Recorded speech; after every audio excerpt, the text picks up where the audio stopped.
Any intermediate piano player should be practicing scales, major and minor, specifically harmonic minor, 4 octaves up and down. But there's a lot more intermediate piano players should be practicing, which is what your piano teacher, Tim, here is going to teach you all about today.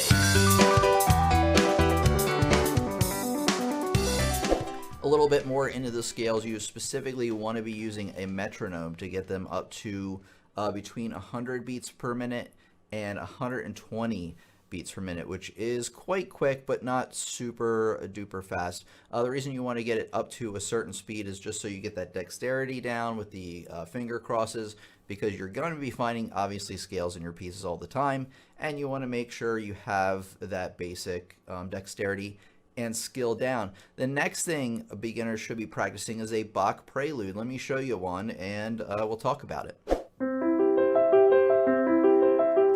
Okay, preludes are found, by the way, in a book called The Well-Tempered Clavier, and this is actually part of book 1 here. There's actually 2 books in which actually Bach has written sort of these practice pieces, one in every key, major and minor, and then he does it again in book 2. The great thing about these actually, and why every intermediate should be practicing them, is that they range in difficulty quite a bit, and you can tell right away just by looking at this prelude number 1 in C major.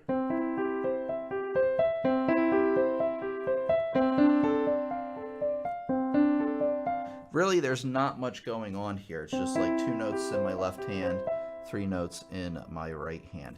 But it doesn't stay easy, because even generally the preludes are easier than the fugues, and for each key there's a prelude and a fugue. But as you can see already by fugue 1 in C major, there's quite a lot more going on. Specifically, especially if you're just getting into more of the intermediate phase, I would be practicing the preludes in book 1, C major, D major, and G major. Those are the easier preludes to begin with.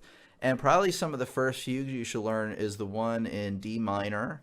I think that's number 4 or 5. And then the one in C major isn't too bad for a first fugue to learn. Some other benefits you're going to get out of learning Bach's preludes and fugues is this is a great introduction into counterpoint, which is playing a line of melody in your right hand and a line of melody in your left hand. So if you take a look just at the sheet music, you can see that it's not just like chords in your left hand, melody in your right hand. You really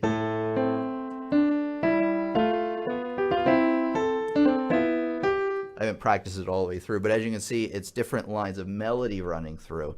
And actually, once you learn this type of music and get it down, I think all other types of music it makes it a lot easier to be able to do something difficult like this, where you have each hand moving independently.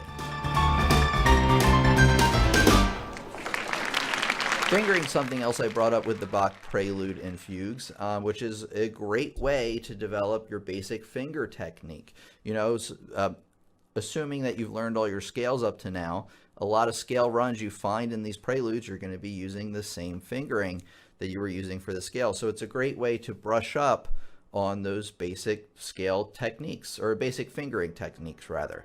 All right, let's get on to the next thing that intermediate students should be practicing. I recommend any intermediate student that be practicing a Chopin prelude. So you've been playing a lot of Baroque like Bach, or maybe even into classical like Beethoven. Chopin's a great way to branch out into romantic music, which uses more languishing kind of melodies, a little bit more liberal with the tempo and things like that. And the best place to start with Chopin, in really anybody's opinion, especially mine, are Chopin preludes. Let me show you what you can kind of expect with these. Okay, you can see from the Chopin prelude it's kind of similar like Bach, where you have different, I wouldn't say lines of melody, but you definitely have different things going on between each hand rather than simple chords and melody.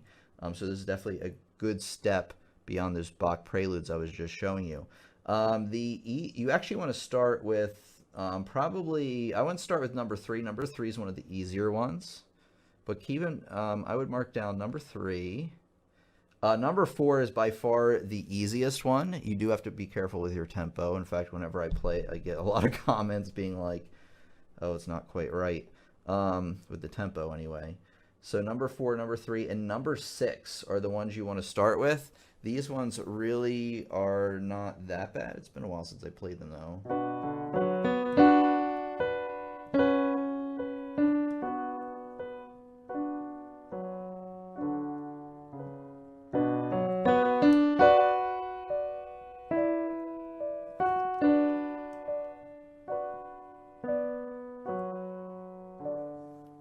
And then so on and so forth. So Chopin Preludes is another thing you should be adding to your list as an intermediate player. There's more, which is...